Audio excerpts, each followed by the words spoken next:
Kids often grow up thinking, I want to be a firefighter, I want to be a policeman, I want to be a teacher. But no child ever wants to say, I want to be in treatment.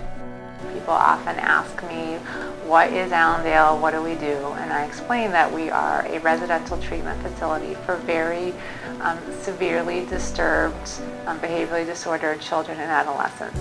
Many of them have endured all types of trauma, neglect, and abuse, and oftentimes they don't even see the strength that's inside of them. They have not experienced that someone genuinely cares.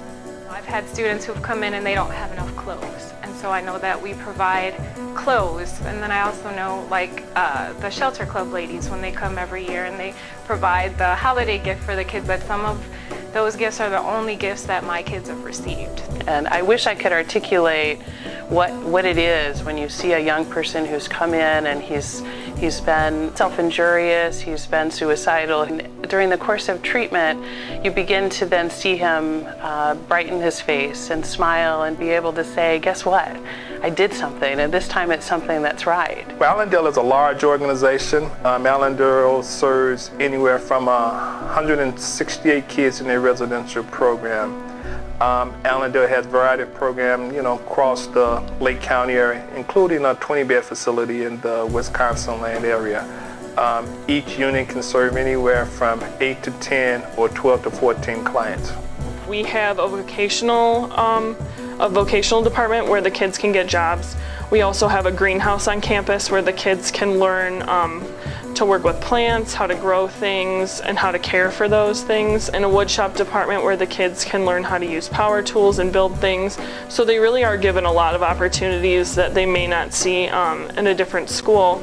One student in particular had bounced around from a couple different therapeutic settings, and then through work with his mom, regular clinical consultation. After him being here for about 2 years, we were able to have a meeting with his district, and they set up some goals for him as well. And he was able to begin a transition process where he went to their school part-time, and then gradually we increased his time more and more, so that by the end of the school year he was fully mainstreamed back into his home school district. He was in a completely new environment and extremely frightened.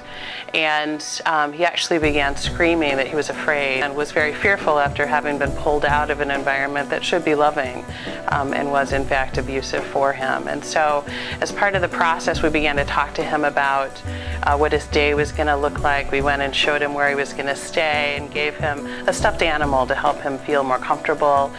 We also had staff with him around the clock for the first few days to just get him to a point that he felt safe again. When the kids come into our classroom, they feel very safe, and they know that the staff cares about them. And some of the kids, they haven't had that before. So you really can see once they realize that, you can see them make great progress. They really are excited about being able to go out on the lake and swim, or go boating, or take trips to go camping. They enjoy learning once they are able to realize that they can learn, that there's the structure of Allendale, there's the structure of the classroom, there's people who are willing to listen to them. And we also have a volunteer group from the chapel that comes in every third Sunday of the month. We have that time as, interacting with kids, doing various different, activities. They do cooking, they do arts and crafts, and their latest adventure was doing the balloon art. Our motto is dynamic and reflexive, so that we're continually looking at whether our interventions are being effective, and based on the feedback from the client, we go and adjust what we're doing. In that way, we always are looking at ourselves and what part we may be playing into the client's reenactment.